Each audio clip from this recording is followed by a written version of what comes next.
হ্যাঁ, আর স্ত্রীর মাঝে তফাৎ কি জানেন ভাই? তফাৎ হলো, আপনি সারা দিন পরিশ্রম করে যদি আসেন, মা কিন্তু আপনাকে অনেক ভালোবাসবে। কিন্তু আপনার পকেটে যদি টাকা না থাকে, আপনি স্ত্রীও আপনাকে ভালোবাসবে না।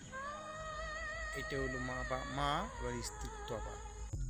আপনি মাকে কিছু দেন বা না দেন, মা কিন্তু খুশিই থাকবে। মা শুধু বলবে, বাবা তুমি কালে আমাকে একবার মা কইয়া ডাকিস, তে আমি সন্তুষ্ট। আর আপনার স্ত্রীকে আপনি হারিয়ে যান, বাজারে যান, কাজ করতে করতে মনে হয় আপনি হয়রান হয়ে গেলেন, কিন্তু আপনি স্ত্রীর কাছে টাকা না দেন, আপনার টাকা না থাকে, কিন্তু আপনি স্ত্রী আপনাকে ভালোবাসবে না।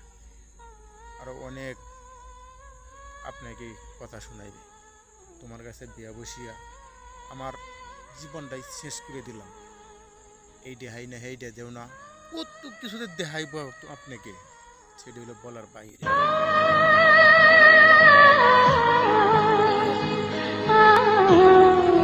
জিনিস আপনি ভালো রাখতে চান, তাহলে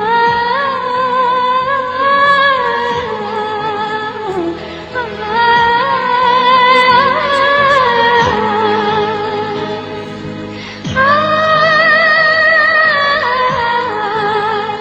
কিছু না দিলে আপনাকে অতই ভালোবাসবে না।